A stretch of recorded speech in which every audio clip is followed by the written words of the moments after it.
China doesn't just launch a new payment system, it detonates one. Right now, Beijing activates a $1.2 trillion digital yuan framework, bypassing SWIFT, the backbone of global finance, with something faster, programmable, and entirely under its control. While much of the world still relies on 3-day wire transfers and hefty cross-border fees, China's digital currency clears global transactions in seconds. From Saudi oil tankers to African infrastructure projects, no dollar involved. But if China just rewired the global financial system, who really controls the future of money now? Let's find out. The new financial order. Across 16 countries spanning Southeast Asia and the Middle East, China is not just testing an idea, it is executing a global overhaul. The cross-border interbank payment system, known as CIPS 2.0, is fully operational. This isn't beta testing. This is Beijing flipping the switch on a new financial era, one where Chinese code, not Western clearinghouses, dictates how money flows across borders. Its first major transaction, a 120 million yuan transfer from Shenzhen to Kuala Lumpur, clears in just 7.2 seconds. That single figure sends a message to every finance minister watching. The old world of 3-day SWIFT cycles is not just obsolete, it's being actively replaced. And unlike traditional systems that depend on intermediary US banks, this transfer skips over them entirely. But time isn't the only thing being compressed. Transaction fees shrink from the typical $30 to $50 range down to a shocking 12 cents. At that price point, even small businesses can settle international invoices without blinking. This dramatically levels the playing field between emerging economies and established financial giants. It turns global trade into something that moves at the speed of thought and costs less than a cup of coffee. For exporters, for governments, for banks trying to sidestep sanctions or hedge against geopolitical risks, this is a revelation. The digital yuan isn't just a new currency, it's a monetary lifeline wrapped in high-speed, low-cost infrastructure. It gives participating nations a plug-and-play alternative to the US-centric model they've been tethered to for decades. Make no mistake, this isn't a niche innovation reserved for tech-savvy states. This is a deliberate geopolitical maneuver. China is embedding itself into the financial plumbing of regions that collectively account for trillions in trade. Every payment made via CIPS 2.0 is another fiber in a growing web of financial dependency, not on Washington, but on Beijing. This is more than fintech. This is financial warfare without bullets. And right now, China isn't just winning, it's building the battlefield. Global adoption and de-dollarization.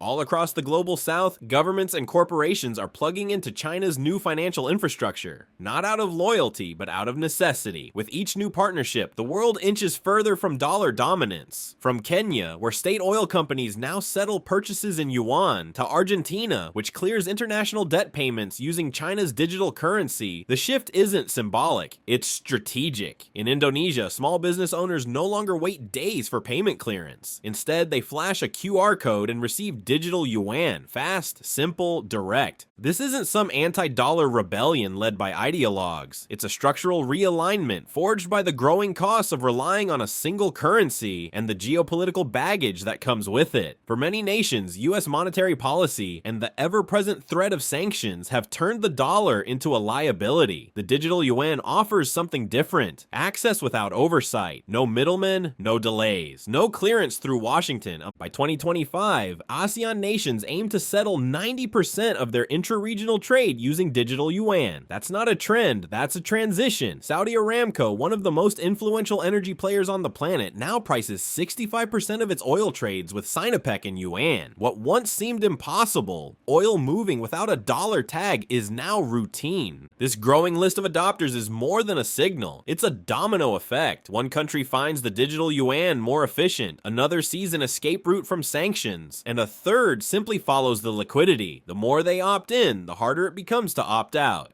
What's forming isn't just an alternative, it's the early architecture of a post-dollar world, and China's rails are the tracks it's being built on. Technological advantages. The ECNY isn't just money, it's code. Every digital yuan comes embedded with programmable logic, transforming each transaction from a simple value transfer into an intelligent, dynamic operation. Payments aren't just sent, they're instructed. Through smart contracts, funds can automatically release when conditions are met, like goods being delivered, contracts being signed, or customs being cleared. It removes friction, human error, and delay. What once required teams of lawyers and bankers can now happen in milliseconds.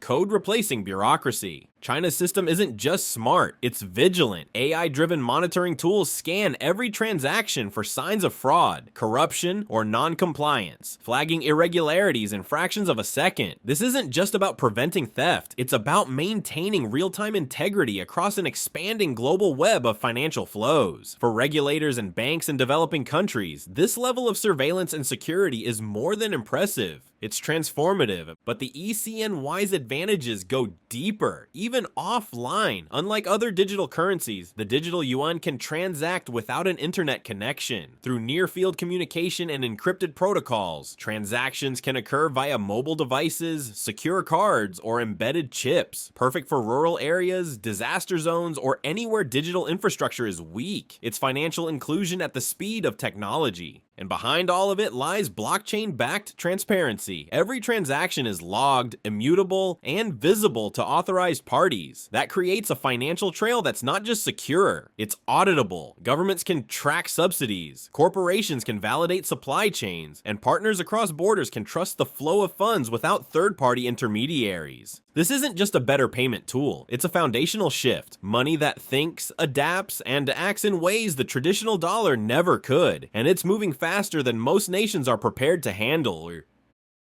US response and global implications.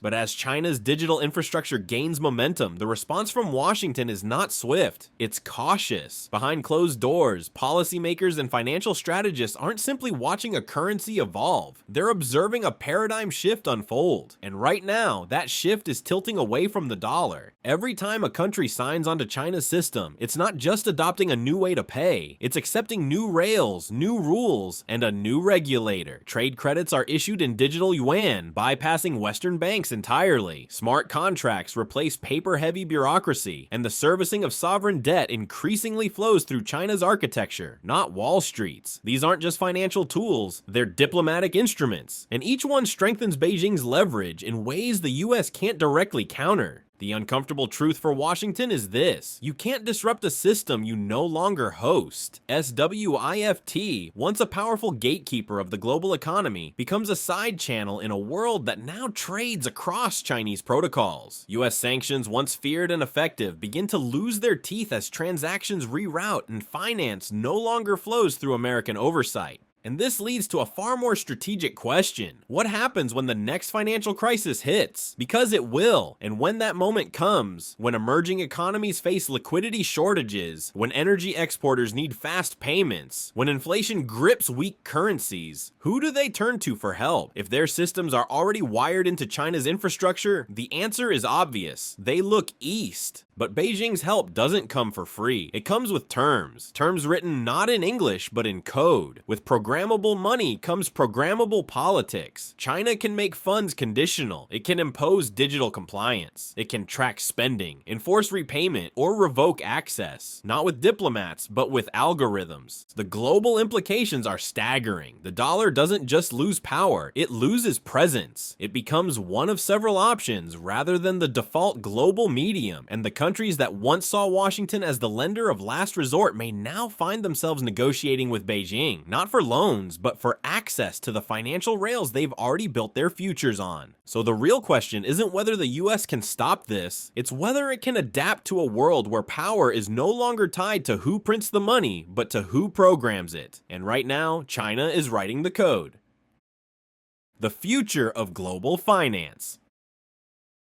The global financial landscape isn't just shifting, it's being completely redefined. Borders, banks, and currencies are no longer the only forces shaping value exchange. Code, connectivity, and digital infrastructure now sit at the heart of economic power. As Nobel economist Joseph Stiglitz puts it, the digital yuan isn't replacing the dollar, it's redefining the dimensions of monetary civilization. That's not a forecast, it's a reality unfolding right now. What's emerging isn't just a currency war, it's the birth of a new financial order. The old system, slow, fee-laden, and dollar-dependent, is losing ground to one that's programmable, instantaneous, and geopolitically decentralized. Every transaction over China's rails chips away at the traditional monopoly of Western finance. The implications are not only economic, they're profoundly strategic. As nations integrate with this alternative ecosystem, the world inches closer to a multipolar monetary structure where no single country holds the keys to the kingdom. But this doesn't come without risk. A fractured currency system could invite volatility, fragmentation, or new forms of economic coercion. The very rails that promise freedom from Western control could bind participants to Beijing's digital governance. Still, the momentum is undeniable. From Africa to Southeast Asia, Latin America to the Middle East, countries are testing, adopting, and scaling the digital yuan in real trade. The convenience is real, the incentives are powerful, and the infrastructure already embedded. China isn't asking the world to switch, it's simply making the alternative impossible to ignore. So what does the future hold? Does the dollar evolve to coexist? Or does it resist, risking further isolation? Will the IMF and World Bank adapt? Or will BRICS and Beijing build parallel institutions from the ground up? One thing is clear, this is no longer theoretical. The system is online, the users are global, and the shift is underway. If this shook you, it should.